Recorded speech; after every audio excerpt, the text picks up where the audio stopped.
고린도후서 4장 7절부터 11절입니다. 다 같이 읽겠습니다. 시작. 우리가 이 보배를 질그릇에 가졌으니 이는 능력의 힘이 큰 것이 하나님께 있고 우리에게 있지 아니함을 알게 하려 함이라. 우리가 사방으로 우겨쌈을 당하여도 쌓이지 아니하며 답답한 일을 당하여도 낙심하지 아니하며 핍박을 받아도 버림받지 아니하며 거꾸로 트림을 당하여도 망하지 아니하고 우리가 항상 예수 죽인 것을 몸에 짊어짐은 예수의 생명도 우리 몸에 나타나게 하려 함이라. 우리 산자가 항상 예수를 위하여 죽음에 넘기움은 예수의 생명이 또한 우리 죽을 육체에 나타나게 하려 함이니라. 아멘. 오늘은 예수의 고난과 행복의 뿌리라고 하는 제목의 말씀으로 나누고자 합니다. 우리 그리스도인들은 행복의 뿌리를 그리스도 위에 내리는 자들입니다. 그리고 그리스도는 어디에 내릴까요? 아버지 하나님께 그 뿌리를 내리고 있는 것이죠. 곧 우리가 하나님 아버지께 그 행복의 뿌리를 내린다는 것과 똑같은 표현이기도 합니다. 바로 왜 그러면 우리가 그리스도에 내리느냐? 우리는 그리스도의 것이기 때문입니다. 고린도 전서 3장 23절 보면 너희는 그리스도의 것이라고 했습니다. 또 로마서 1장 6절도 보게 되면 너희도 이제 그리스도의 것으로 예수 그리스도의 것으로 부르심을 입은 자다 이렇게 표현하고 있습니다. 우리가 예수 그리스도의 것으로 부르심을 입은 자라는 겁니다. 예수 그리스도의 것이라고 분명히 이렇게 말씀하고 있는 거죠. 또 그리스도는 아버지의 것이다. 고린도서 3장 23절은 그렇게 하반절에 그렇게 말하고 있죠. 아버지의 것이라는 겁니다. 그래서 우리는 우리 그리스도의 것이기 때문에 그리스도에게 행복의 뿔을 내리고 그리스도는 아버지의 것이기 때문에 아버지께 행복의 뿔을 내리게 되는 거죠. 그렇게 해서 정말 우리가 행복의 뿌리가 든든히 내려질 때 그 행복이 놀라운 열매와 결실을 이룰 수 있게 되는 거죠. 그 뿌리가 없으면서 뿌리를 제대로 내리지 않으면서 행복의 열매만 거두려고 하는 사람이 있습니다. 이런 사람들은 뿌리가 없이 그 소득을 얻는 거 똑같은 거, 일확천금하고자 하는 거 똑같은 거거든요. 아닙니다. 정말 예수 그리스도를 알고 그에게 뿌리를 내려야 행복해지는 것입니다. 예수 그리스도를 모르고 행복해지려고 한다는 것은 세상에 일확천금하는 자들 같이 그저 세상에 그냥 아무 뿌리도 없이 밑도 끝도 없이 그냥 행복해지는 거 똑같은 것과 다름이 없는 거죠.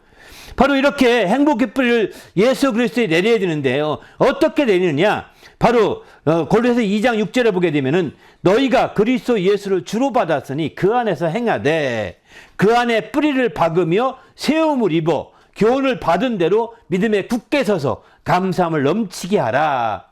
골로새 2장 6절과 7절에 이어서 이렇게 말씀하고 있습니다. 예수 그리스도 우리의 주로 받았던 주님이시죠. 주님으로 우리가 모시게 되었으니 이제 그 안에 생하되 그 안에 뿌리를 박으라는 겁니다. 그리고 마침내 그 안에서 세움을 입어서 우리가 받은 교훈대로 이제 믿음에 굳게 서서 감사함을 넘치게 하는 자가 돼야 된다. 이렇게 말하고 있습니다. 이렇게 예수 그리스도 위에 우리가 뿌리를 받고 세움을 입어야 되는데 많은 사람들은 예수 그리스도에 뿌리를 내릴 때 좋은 것에만 뿌리를 내리고 하는 거거든요. 예수 그리스도의 좋은 것, 뭐 구원에 뿌리 내리고 사랑에 뿌리 내리고 다 당연하겠죠. 좋은 것에만 초점 두고 사람들은 얘기를 합니다. 또 어렵고 힘든 것을 말하면 이제 부담 줄까 봐 그런 설교 아예 안 하는 사람도 많습니다. 저 그것보다는 좋은 대로 사랑, 그래 사랑, 은혜 이렇게만 따지거든요. 사랑과 은혜만 있어야 된다는 겁니다.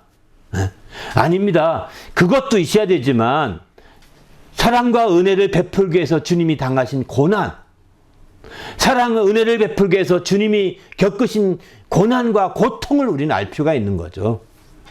또 사랑을 우리에게 베풀기 위해서 그분이 드려진 자신의 헌신과 희생이 있는 겁니다. 그분의 헌신과 희생, 고난과 고통, 심지어 마침내 죽기까지 하신 그 모든 것, 거기에도 뿌리를 내려야 된다는 거죠. 거기도 깊이 깨닫고 그것을 위에도 뿌리를 내려야 되는 것이지, 이거는 부담 주니까 안 돼. 오직 은혜, 사랑, 오직 은혜, 사랑. 그러면은요, 온실후에 키운 것 같아서, 온실후에 키운 거 아시죠? 이제 그 노지에 내놓으면 다 자라지 못하고 뿌리 내지 못합니다. 정말 그 집안에서만 키워놓다 밖에 내놓으십시오. 그냥 거기서 다 그냥 그 풍상에 다 쓰러지고 넘어지고 한다니까요. 그래서 그리스도인들이 조금 더 어렵고 힘들 때에 다 떠나는 겁니다. 좋을 땐 좋을 때로 떠나버리고 어려울 땐 어렵다고 떠나버리고 막 이렇게 떠나는 거거든요. 왜 그럴까요?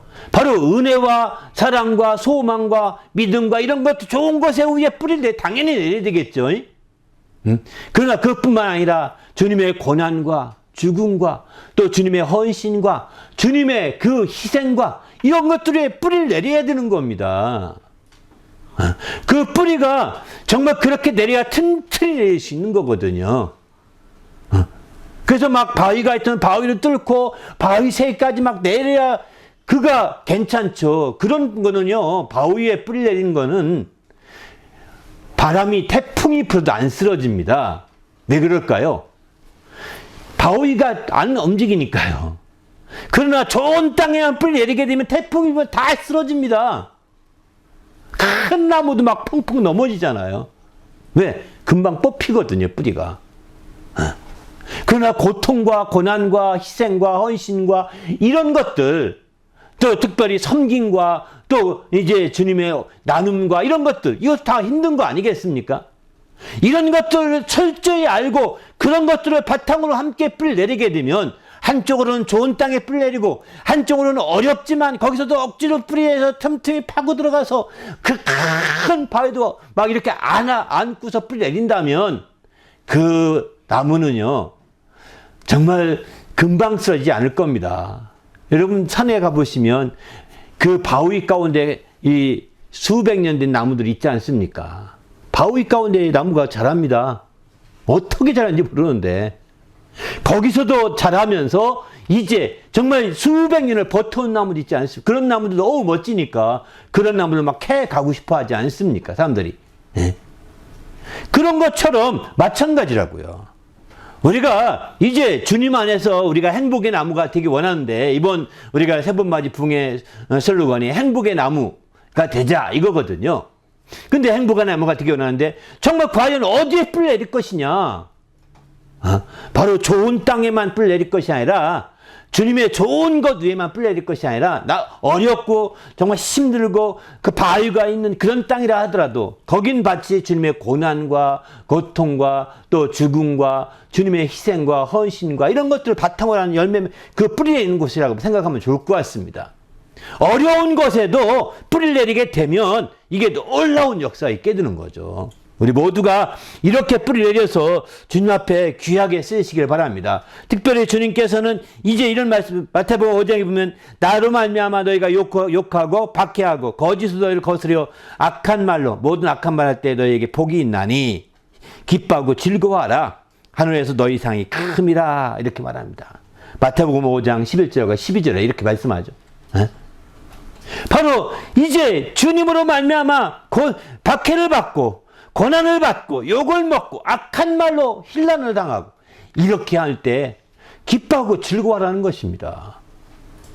이게 무슨 얘기냐면 이 얘기가 바로 주님 박해, 고난, 또 욕 이런 것들 가운데 정말 희생 이런 것들 가운데 엿뿌리 내라는 것입니다. 이런 것들을 기뻐하고 즐거워하라는 것은 이런 것들 위에 뿌리 내라는 거죠. 좋은 은혜, 사랑 이렇게 하면 당신은 정말 바람에 그냥 날아가고 갈 겁니다. 그렇게 되기 쉽거든요. 얼마나 많은 자들이 은혜 하다가 다 날아갔습니까? 주님의 고난을 모르면 주님의 그런 박해와 주님의 환난과 주님의 이와 같은 놀라운 희생과 헌신을 모르게 되면 거기에 뿔 내리지 않게 되면 그것으로 인하여 기뻐하고 즐거워하지 않게 되면 우리도 함께 다 쓰러질 수 있는 거예요. 얼마나 시험 가운데서. 이제 극한 시험이 올지라도 우리가 쓰러지지 않으려면 바로 우리가 이처럼 이제 귀한 뿌리를 내려야 되는 거죠. 오늘은 주님의 고난 주간이고 굿프라이데이 예배니만큼 정말 주님의 고난 위에 어떻게 뿌리 내릴 것인가 이 부분에 대해서 초점을 두고 좀 말씀을 드리려고 합니다. 우리 모두가 주님 앞에서 확실한 뿌리를 통해서 어떤 극한의 시험이 와도 능히 이길 수 있는 성도가 되시기를 예수님의 이름으로 부탁을 드립니다. 할렐루야. 무엇보다 중요한 것은 이렇게 되기 위해서는 이제 필요한 것이 있습니다. 바로 이제 주님의 십자가의 그 모든 것들이 헛되지 않게 된다는 것입니다. 주님의 고난이 헛되지 않게 된다는 것입니다. 주님의 고난을 헛되지 않게 한다 하는 것을 다른 말로 표현한다면 하나님의 은혜를 헛되이 하지 않는 것입니다. 은혜와 고난이 우리는 이게 전혀 다른 것 같이 느껴 얘기하기 쉬운데 사실 은혜와 고난이라는 것이 같은 거예요. 그 고난으로 말미암아 은혜가 베풀어진 거거든요. 주님의 희생으로 말미암아 주의 사랑이 우리에게 확정된 것이거든요.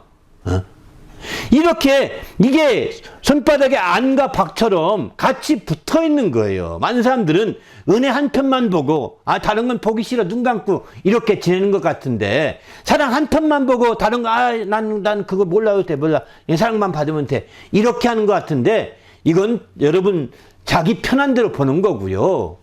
그 이면은요 그게 바로 고난이고 그 이면은 바로 그게 바로 희생인 겁니다. 바로 그래서 성경은 십자가를 헛되지 않게 하라 이런 말씀이 있고 또 한 가지는 은혜를 헛되이 받지 말라 이런 말씀을 같이 쓰고 있는 거거든요. 은혜를 헛되이 받지 않는다는 것은 십자가의 고난을 헛되이 하지 않게 하는 것과 똑같은 겁니다. 똑같은 거예요. 우리 모두가 이제 주님의 은혜와 고난의 관계를 깊이 아시고 이 두 가지가 헛되지 않게 정말 깨어있기를 예수님의 이름으로 부탁을 드립니다. 할렐루야. 그래서 우리가 철저히 깨어있을 때 주님을 기쁘시게 하는 거예요. 여기서 그러면 주님께서 십자가가 그리스도의 십자가가 헛되지 않게 하려 함이라고 고린도서 1장 17절 이렇게 말했는데 그러면 그리스도의 십자가에 베푸신 것이 무엇이냐? 성경은 이렇게 말씀하죠. 다양하게 말하지 않습니까? 바로 그렇게 십자가를 치시기 전에 주님께서 하신 것은 고린도 후서 8장 9절에 보게 되면은 그분은 부유하신 자로서 우리를 위하여 가난하게 되셨다는 겁니다. 그가 가난하심으로 말미암아 우리로 하여금 부유하게 하려고 하셨다는 것입니다. 십자가에 달리기 전부터 그가 이 땅에 부유하신 분이 오셨거든요. 하나님이 얼마나 부유하시겠습니까? 그러나 그는 머리도 끝 하나 없이 정말 가난한 자로 그가 생활을 하신 거죠. 공생의 내내 그렇게 생활을 하셨습니다. 그렇게 가난하시면 그의 가난으로 인하여 우리가 부유하게 하려고 하셨다는 것입니다. 그리고 마침내 그분이 이제 마태복음 8장 17절 보게 되면은 선지자 이사야 하신 말을 그가 이루게 되죠. 우리 연약한 것을 친히 담당하시고 병을 짊어지셨도다 이렇게 말씀하지 않습니까? 그분이 공생애 중에 우리 연약함을 친히 담당하시고 또 병을 짊어지신 것입니다. 그분이. 그리고 마침내는 베드로가 말합니다. 베드로전서 2장 24절 보게 되면은 나무에 달려서 그 몸으로 우리 죄를 담당하셨다고 했어요. 그리스도의 십자가 헛되지 않게 한다는 것은 사실은 나무에 달려서 우리 죄를 담당하시는데 그것이 헛되지 않게 하는 것에 사실 가르쳐 말하는 말씀이기도 하죠. 그러나 십자가를 헛되지 않게 한다는 것은 단순하게 십자가를 내서 죽으신 것만 헛되지 않게 하는 것이 아니라 그 이전에 공생애까지 다 포함되어 연결되어서 마침내 그분이 당하신 고난이 헛되지 않게 하는 것입니다. 그분이 십자가에 달려 죽으시기 전에 우리가 알다시피 그분은 이제 채찍에 맞으셨죠. 아주 채찍에 맞으셔서 살점이 떨어질 만큼 맞지 않았습니까? 그 채찍에 거기 유리 같은 것이 붙어서 한번 때리면 몸이 살점이 찢게 나온다고 합니다. 그런 채찍으로 맞으신 거거든요. 베드로전서 2장 14절 하반절에 보게 되면 저가 채찍에 맞음으로 너희는 나음을 얻었다 이렇게 분명히 말씀하고 있습니다.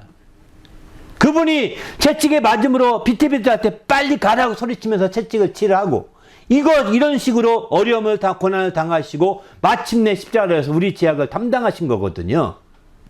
이렇게까지 하셨는데 이 모든 것이 그냥 십자가 달린 것 하나로 끝나는 것이 아니라 그 전에 주님이 이 땅에 오셔서 하나님의 아들이 이 땅에 오셔서 바로 생활부터 시작하여 모든 과정 하나하나가 다 그분에게 우리를 위한 것이었다는 거죠.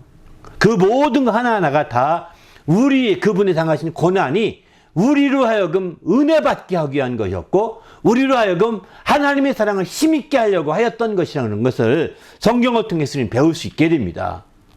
그런 의미에서 주님의 고난을 깊이 알지 않게 되면 그분의 은혜가 얼마나 큰지, 그분의 희생을 깊이 알지 않게 되면 그분의 사랑이 얼마나 큰지 알 수가 없다는 겁니다.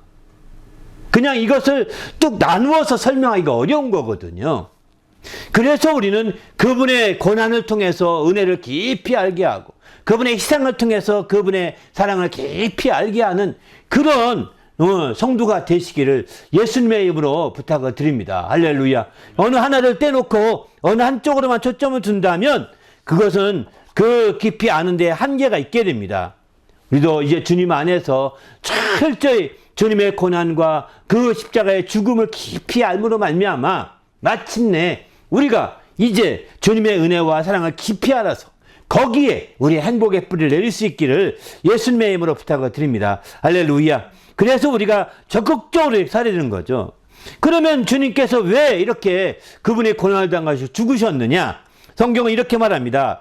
고린도후서 5장 14절 15절에 보게 되면은 15절부터 볼까요? 저가 모든 사람을 대신하여 죽으심은 산자들로 하여금 다시는 저희 자신을 위해 살지 않고 오직 저희를 대신하여 죽었다가 다시 산 자를 위하여 살게 하려 함이라. 이렇게 표현하죠.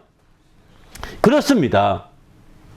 주님이 우리를 위해서 대신해 죽으신 것은 이제 우리가 다시는 이제 자기 자신을 위해 살지 않고 우리를 위해 죽으셨다가 다시 사신 자를 위해 살게 하고자 하는 거죠. 여기에 초점이 있는 겁니다. 왜 그럼 이렇게 살아야 되느냐? 5장 14절 보면은 그리스도의 사랑이 우리를 강권하시는도다 이렇게 말합니다. 그게 바로 그리스도의 사랑이었다는 것입니다. 그래서 우리가 생각하는데 한 사람이 모든 사람을 대신하여 죽었은 즉 모든 사람이 죽은 것이다 이렇게 말하고 있는 거죠. 그래서 한 사람이 모든 사람을 대신 죽으심으로 이렇게 죽으시게 된 것은 이제 다시는 자기 자신을 위하여 살지 않고 오직 저희를 대신해 죽었다가 다시 사신 자를 위하여 곧 예수 그리스도를 위하여 살게 하려고 하는 거라는 겁니다.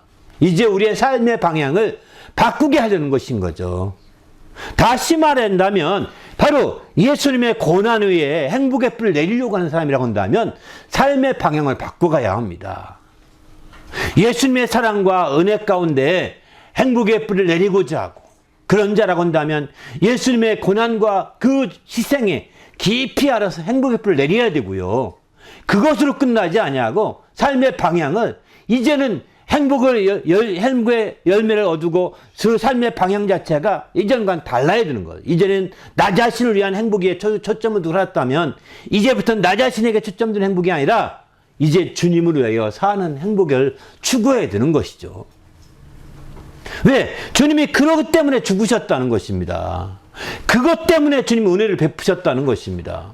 그것 때문에 주님이 고난을 받으셨고요. 주님이 그것 때문에 사랑을 우리에게 확증해 주신 것이죠. 바로 그리스도의 사랑이 우리를 강권하고 있다고 말하고 있습니다. 주님의 고난을 얘기 들으면서 주님의 죽으심에 대해서 말씀을 들으면서 그분의 사랑이 강권하심을 우리가 못 느낀다면 그분의 사랑이 강권하고 있는 것을 깨닫지 못한다면 어린아이와 같은 겁니다. 어린아이와 같은 거예요. 바로 그 사랑이 강건하심을 깨닫고 이제는 내가 내 삶의 방향을 바꿔야 되겠구나. 전에는 내 자신을 위해 내가 내 초점을 두고 살았지만 이제부터는 내 자신에게 초점 둔 것이 아니라 나를 위해서 죽으셨다가 다시 사신 그분을 위해 살아야 되겠구나. 이렇게 초점을 둬야 되겠다라고 이렇게 생각하고 있는 것이죠. 생각해야 되는 거죠. 이렇게 바뀐 겁니다. 그럴 때 우리의 행복이 질이 바뀌게 되는 거죠. 나 자신을 위한 행복의 질은요 아주 천한 것입니다. 일시적인 것입니다. 임시적인 것입니다. 변하고 사라져버리는 행복입니다. 그러나 나를 위해서 나를 대신하여 죽으셨다가 다시 사신 자를 위한 행복을 추구한다면 삶의 방향을 바꾸어서 행복을 추구한다면 그 행복은요 일시적인 것이 아닙니다. 영원한 것입니다. 소멸되거나 사라지는 행복이 아닙니다. 영원한 것입니다. 그런 행복을 주님은 우리에게 가르쳐주고 원하는 것이죠. 그래서 주님께서 정말 은혜의 행복의 뿔 내리되 그 고난과 죽음에까지 깊이 행복의 뿔을 내려가야 된다라고 성경은 공부하고 있는 겁니다. 그래서 은혜, 사랑에 머무르지 마시고 더 그 손바닥 젖히면 그 안에 손바닥이 보이듯이, 손을 젖히면 손바닥이 보이듯이 바로 젖혀서 그 안에 있는 고난과 죽음과 희생과 헌신을 우리는 생각해야 되는 거죠. 그렇게 해서 마침내 삶의 방향, 은혜, 사랑을 중심으로 해서 달콤한 사랑, 그 행복을 주겠다면 이제 삶의 방향을 바꾸어서 희생과 헌신의 삶의 방향으로 정말 우리가 행복을 추구한다면 달라진다는 것입니다. 그러면 왜 이렇게 해야 되느냐? 이렇게 하기 위해서 우리가 그럼 어떻게 하면 더 바람직하느냐? 오늘 본문에 그 지혜가 있습니다.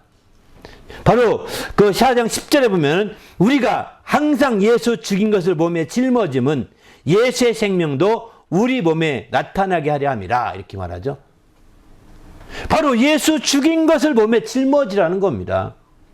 이렇게 삶의 방향을 바꾸려고 한다면, 바꾸어간 사람이라고 한다면 예수 죽인 것을 짊어지라는 거예요. 예수 죽인 것이라고 했어요.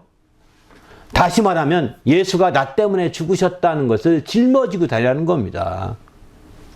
예수님의 죽으심이, 예수님의 고난이 나와 무관한 것이 아니라 나와 뗄래야 뗄 수 없이 나 때문에 고난받으셨고, 나 때문에 죽으셨고, 나 때문에 희생하셨고, 나 때문에 그렇게까지 박해받으셨다는 것을 우리는 알아야 되는 거죠.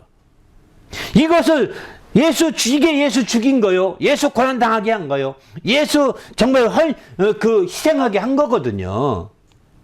그것을 우리는 놓쳐서 안 된다는 겁니다. 그것을 짊어지라는 것입니다. 이게 우리 등짐같이 계속 붙어 다녀야 되는 거죠. 여기서 떨어지게 되면 우리는 어떻게 될까요? 세상적인 행복으로 가게 되는 거죠. 자기 좋은 것만 추구하는 것이죠. 이제 그런 행복이 아니라 예수 죽인 것을 짊어지시길 바랍니다. 그럴 때 비로소 우리는 예수의 생명이 우리 몸에 나타나게 해요. 참된 행복을 경험하게 되는 것이죠. 또 이렇게 예수의 생명이 드러나서 우리가 산자가 되게 되죠. 그러면 우리 산자는 어떻게 하냐, 11절에 보게 되면은 우리 산자가 이제 어떻게 항상 예수의 죽음에 넘기워야 된다는 겁니다. 예수의 죽인 것을 짊어져서 살아나게 된 자는 이제 거기서 머무르지 아니하 한 단계 더 나갑니다. 이렇게 산 자는 항상 예수를 위하여 죽음에 넘겨야 된다는 거, 자기를 죽음에 들여져야 된다는 겁니다. 자기를 죽은 주님의 그 죽음 가운데 들여져야 된다는 거예요. 죽도록 충성하는 것을 의미하게 되는 거죠.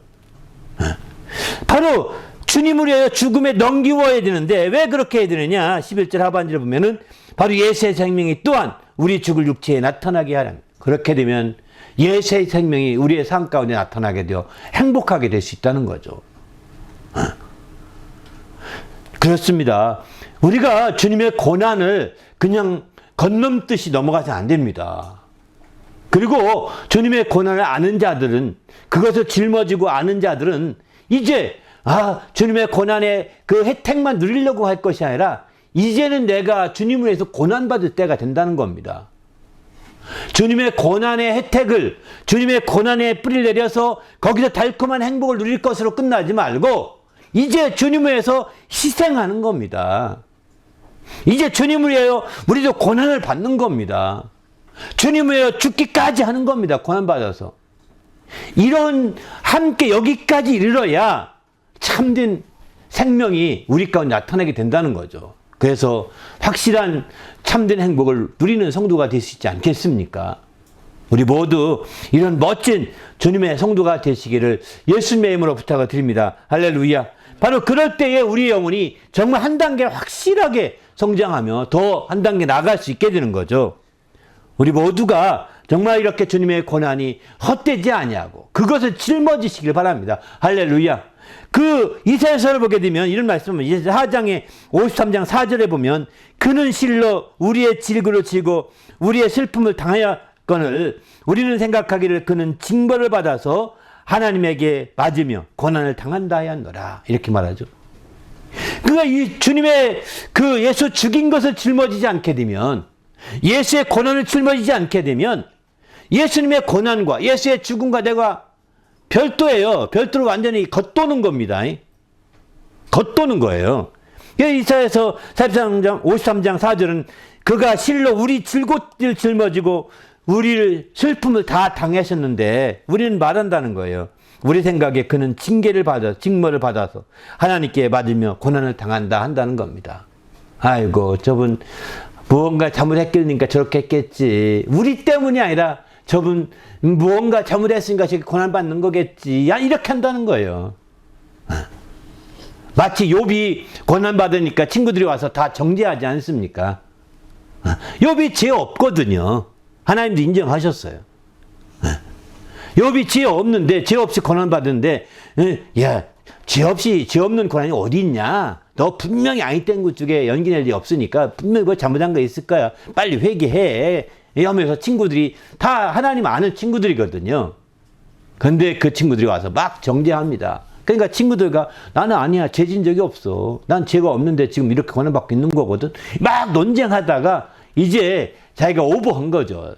욥이 오버해서 마침내 이제 너무 아는 체 하는 바람에 하나님이 그를 책망하십니다. 그럴 때 욥이 내가 무지한 말로 하나님 범죄했다고 하나님께 죄악을 고백합니다. 사실 그렇게 그 오버한 것이 죄죠. 사실 죄라면. 그리고 다 그렇게 회개하고 났을 때 이제 그가 더 놀라운 축복을 갑절의 축복 이렇게 받았다고 하지 않습니까? 그렇습니다. 우리는요 주님 안에서 정말 이게 예수님의 고난이 남의 얘기가 아니에요. 예수 고난을 짊어져야 되는 겁니다. 나 때문에 죽으셨다. 짊어진다는 얘기는 쉽게 말하면 나 때문에 예수님 고난받으셨다. 이 뜻입니다. 나 때문에 고난받으시고 나 때문에 죽으시고 나 때문에 이렇게 된 것이다. 왜 예수님이 저렇게 된지 아니 나 때문이다. 저 사람 때문이 아닙니다. 저 사람 때문이 아닙니다. 천하의 아무가 모두 없고 나만 있어 나를 위해서 그분이 그렇게 죽으셔야 됐거든요. 내 속에는 예수님이 죽기에 충분한 죄가 들어있는 거예요. 굉장한 사람이에요, 여러분. 여러분 속에 하나님의 아들도 꼼짝 못하고 죽을 만큼의 죄가 들어있다니까요. 60억의 인구가 있으니까 60억 분의 1의 하나 내 담당이 은혜가 아닙니다. 60억 분의 1의 은혜가 아닙니다. 100%의 은혜거든, 나는요. 그래, 나 때문에 죽였다는 거야. 59억 몇천 명 다 아무도 없고 한 명 나만 남았다 하더라도 그분이 죽으셔야 됐거든요. 내 속에 그런 죄가 들어있기 때문에.